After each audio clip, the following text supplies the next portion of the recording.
اعوذ باللہ من الشیطان الرجیم بسم اللہ الرحمن الرحیم۔ میرے محترم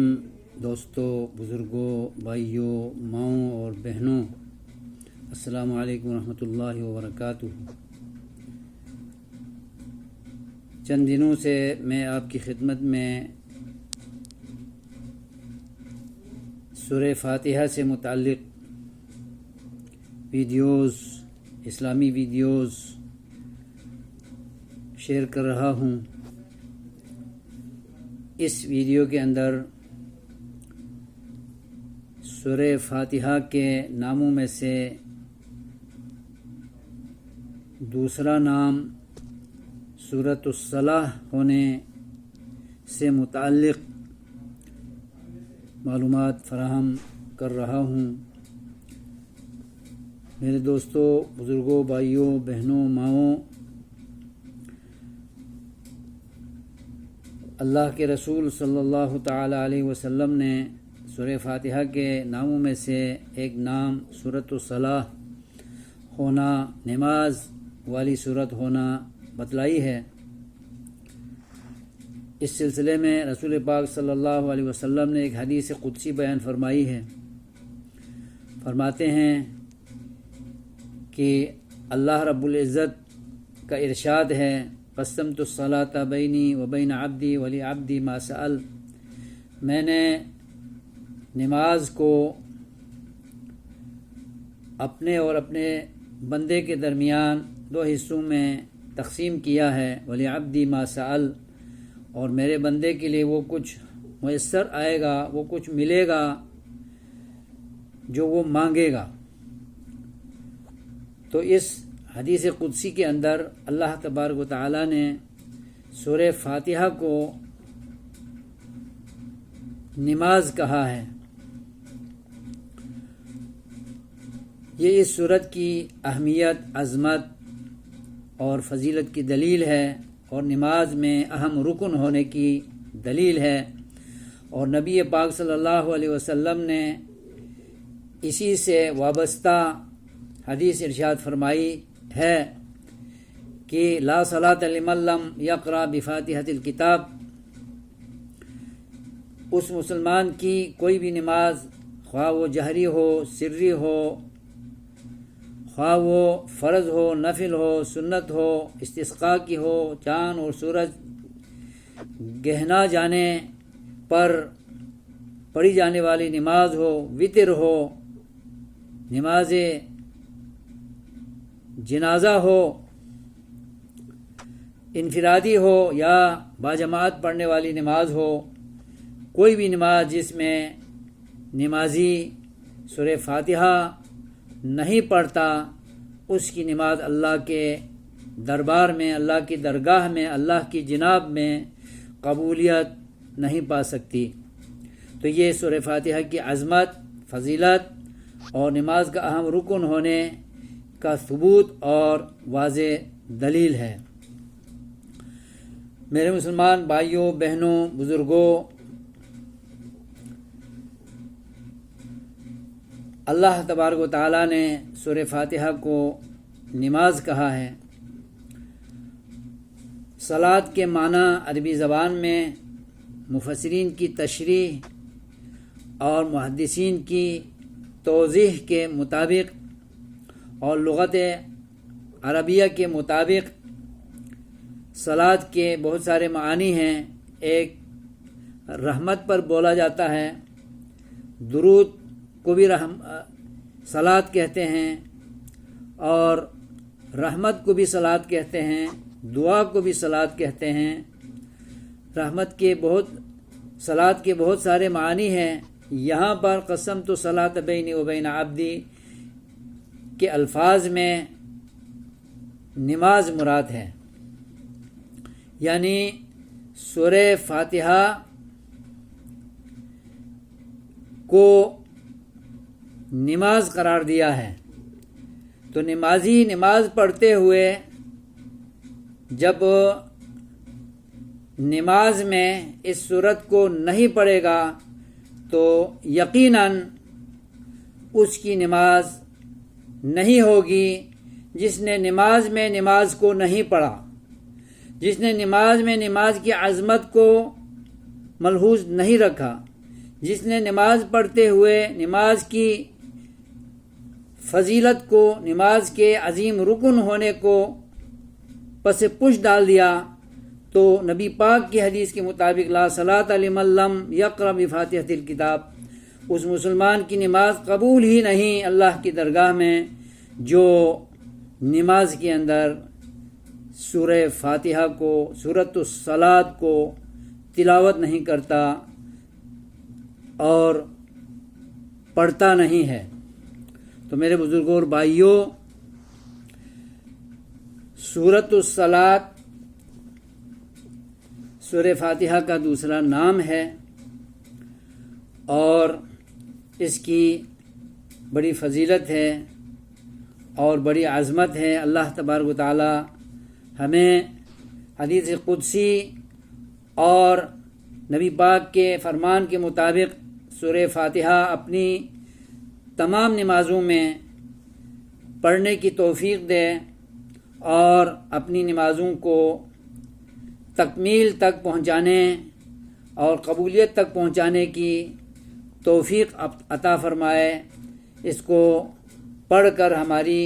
نمازوں کو اللہ تعالیٰ قبول و منظور فرمائے۔ تو اللہ کے رسول نے اللہ سے روایت کرتے ہوئے فرمایا وَلِعَبْدِ مَا سَأَلَ، بندے کو سورۃ الصلاۃ تلاوت کرنے کی وجہ سے، نمازوں میں پڑھنے کی وجہ سے اس کی التجا قبول ہوتی ہے، اس کی درخواست قبول ہوتی ہے، اس کی ندا اللہ تک پہنچتی ہے، اس کی صدا اللہ تک پہنچتی ہے، اللہ اس کی دعاؤں کو سنتا ہے، التجاؤں کو سنتا ہے۔ اللہ تبارک و تعالی ہمیں اس سورت کو اپنی تمام نمازوں میں ہر رکعت کے اندر پڑھنے کی توفیق عطا فرمائے اور قرآن سے اور سورہ فاتحہ سے لو لگانے، دل لگانے، جڑے رہنے کی توفیق خیر عطا فرمائے۔ تو میرے بزرگوں اور دوستوں، سورہ فاتحہ دو حصوں میں اللہ نے تقسیم کیا ہے۔ الحمدللہ رب العالمین، الرحمن الرحیم، مالک یوم الدین، یہ تین آیتیں اللہ کی توصیف، صفات، عظمت، کبریائی، بڑائی پر مشتمل ہے اور یہ اللہ کا حق ہے، اللہ کا حصہ ہے۔ ان آیتوں کو پڑھ کے انسان اللہ کی حمد و ثنا کرتا ہے، اللہ کی بڑائی بیان کرتا ہے، اللہ کی توصیف بیان کرتا ہے، اللہ کی کبریائی اور بڑائی بیان کرتا ہے۔ اور اس کے بعد دو آیتیں، ایک آیت ایاک نعبد و ایاک نستعین، ھذا بینی و بین عبدی فرمایا ہے۔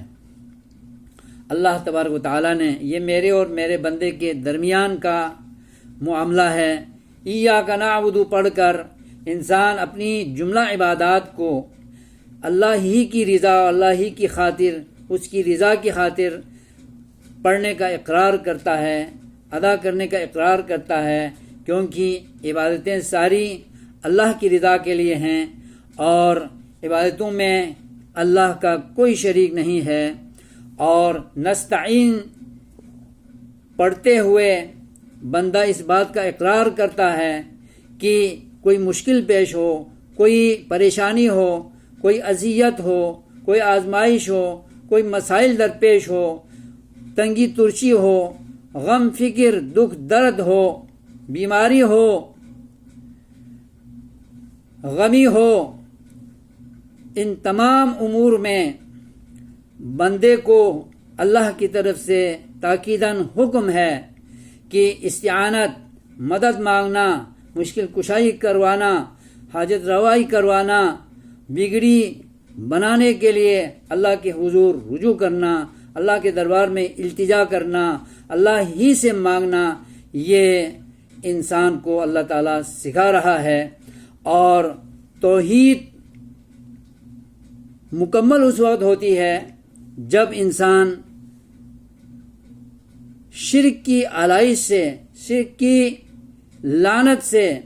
اور شرک کی آمیزش سے توحید کو جدا نہیں کرتا، توحید کو پاک نہیں کرتا، توحید کا اقرار نہیں کرتا اس وقت تک عقیدہ توحید مکمل نہیں ہو سکتا ہے۔ اللہ کو بھی پوجیں اور غیر اللہ سے بھی انسان کوئی امید رکھے، اور ایاک نعبد و ایاک نستعین پڑھ کر انسان در در کی ٹھوکریں کھائے اور کفار مکہ مشرکین عرب کی طرح اللہ کے علاوہ اور انسانوں سے، مخلوق سے صاحب اختیار جان کر، صاحب اقتدار جان کر، قوت اور کمال کا مالک جان کر ان کے آگے اپنی فریاد رکھے، ان کے در کو دستک دے، اس طرح توحید کا جنازہ نکل جاتا ہے۔ شرک بیچ میں آ کر عقیدہ اسلام خراب ہو کر انسان جنت میں جانے کا حقدار نہیں ٹھہرتا، بلکہ شیطان کا مطیع اور فرمانبردار بن کر دوزخ میں جانے کا اہل ہو جاتا ہے۔ اللہ تبارک و تعالی ہمیں اپنے عقیدہ توحید پر، دین صراط مستقیم پر قائم و دائم رکھے، آمین یا رب العالمین۔ اور تیسرا حصہ اہدنا الصراط المستقیم صراط الذین انعمت علیہم غیر المغضوب علیہم ولا الضالین ہے۔ اس کے متعلق نبی پاک نے اللہ سے روایت کرتے ہوئے فرمایا ہے کہ ھذا لعبدی ولعبدی ما سأل، یہ حصہ خالصتاً میرے بندے کے لیے ہے، اور بندے کے لیے جو اس نے مانگا وہ میسر آئے گا، وہ اسے ملے گا۔ اس آیت کے اندر اللہ تبارک و تعالیٰ سے انسان ہدایت مانگتا ہے، رہنمائی مانگتا ہے، صراط مستقیم کی نشاندہی مانگتا ہے، اس پر استقامت مانگتا ہے، اس پر ہمیشہ چلتے رہنے کی توفیق مانگتا ہے، تو اللہ تبارک و تعالیٰ ایسے شخص کو سب کچھ عطا کرتا ہے۔ ہدایت کی دو قسمیں ہیں، ایک تو راستے کی نشاندہی ہونا، یہ اسلام کے حقائق اور دلائل کے ذریعے رہنمائی کرنا، یہ انسانوں کے اختیار میں ہے، انسانوں کی دسترس میں ہے، انسانوں کی ذمہ داری میں ہے کہ وہ ماحول کے لوگوں کو، معاشرے کے لوگوں کو، سماج کو اللہ کے دین کی طرف بلائیں، حقائق پیش کریں، دلائل پیش کریں، اور قرآن و سنت کی روشنی میں ان کو اللہ کا راستہ واشگاف طور پر بتائیں۔ یہ انسانوں کی ذمہ داری ہے، علماء کی ذمہ داری ہے، مبلغین کی ذمہ داری ہے، دعوت و تبلیغ والوں کی ذمہ داری ہے، ورثۃ الانبیاء کی ذمہ داری ہے کہ وہ بندگان اللہ کو اللہ کا سیدھا دین دکھائیں، اللہ تعالیٰ کا صراط مستقیم لوگوں تک پہنچائیں، خیر اور شر لوگوں کو بتلائیں، تاکہ انہیں نیکی بدی کا پتہ ہو اور حلال حرام کا پتہ ہو، جائز ناجائز کا پتہ ہو اور اوامر و نواہی کا پتہ ہو۔ میرے محترم دوستوں، بزرگوں، بھائیوں، اور ہدایت کا دوسرا پہلو ایصال الی المطلوب ہے، یعنی ہدایت پر لا کھڑا کرنا، ہدایت کی منزل تک پہنچا دینا۔ یہ انسان کے بس میں اللہ نے نہیں رکھا ہے، کیونکہ اللہ فرماتا ہے اِنَّکَ لَا تَهْدِي مَنْ أَحْبَبْتَ وَلَٰكِنَّ اللَّهَ يَهْدِي مَنْ يَشَاءُ۔ اے پیغمبر، آپ زبردستی بزور بازو کسی کو ہدایت دینا چاہیں تو آپ کے بس میں ہم نے ہدایت دینا، منزل تک پہنچانا، زبردستی اسلام پر گامزن کرنا، کھڑا کرنا، ہدایت دے کر ہی دم لینا، یہ آپ کے اختیار میں نہیں رکھا ہے۔ یہ ایصال الی المطلوب کا اختیار اللہ تعالیٰ کے ہاتھ میں ہے، اللہ کے اختیار میں ہے۔ وہ جانتا ہے کہ کس کو ہدایت دینی ہے، وہ جانتا ہے کہ کس کو ہدایت نہیں دینی ہے، کون ہدایت کا حقدار ہے اور کون ہدایت سے محروم کیا جانا ہے، یہ اللہ ہی کو معلوم ہے۔ میرے دوستوں، میرے بزرگوں، میرے بھائیوں، ماؤں اور بہنوں، اللہ تبارک و تعالیٰ نے اس آخری آیت کو بندے کے حق کا حصہ قرار دیا ہے، اور ہم اللہ سے ہدایت مانگیں، اللہ سے استقامت مانگیں، تقوی پر بدستور چلتے رہنے کی دعا کریں اور التجا کریں، تو اللہ تبارک و تعالی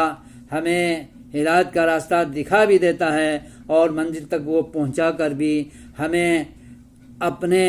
نیک بندوں میں شمار کرے گا۔ جو نیکی کی طرف بڑھے گا اللہ نیکی کی توفیق دیتا ہے اور صراط مستقیم پر گامزن بھی کر دیتا ہے، کیونکہ ہدایت دینا اللہ کے اختیار میں ہے۔ جو اللہ کی طرف بڑھا اللہ تعالیٰ اسے محروم نہیں کرتا۔ الذین جاہدوا فینا لنہدینہم سبلنا، جو لوگ ہمارے راستے کو اختیار کرنے کے لیے کوشاں ہو جائیں اور محنت کریں، لنہدینہم سبلنا، تو ہم اپنے خیر کے راستے کھول دیتے ہیں، انہیں خیر پر گامزن کر دیتے ہیں۔ اور خیر والے 4 گروہ ہیں، انبیاء ہیں، صدیقین ہیں، صالحین ہیں اور شہداء ہیں۔ یہ 4 طبقے اللہ کے انعام یافتہ طبقے ہیں۔ اللہ تبارک و تعالیٰ کی اطاعت اور رسول کی اطاعت کرنے والے یہی 4 گروہ سے تعلق رکھتے ہیں، انہیں اللہ تعالیٰ جنت میں ہر قسم کے انعامات عطا فرمائے گا اور دنیا بھی ان کی بہتر کرے گا اور آخرت کے مراحل بھی، اور مرنے کے بعد قبر کے حساب کتاب بھی اور امور بھی، عالم برزخ کی سختیاں بھی اللہ تعالیٰ آسان کر کے میٹھی نیند اللہ تبارک و تعالیٰ مرنے کے بعد قبر میں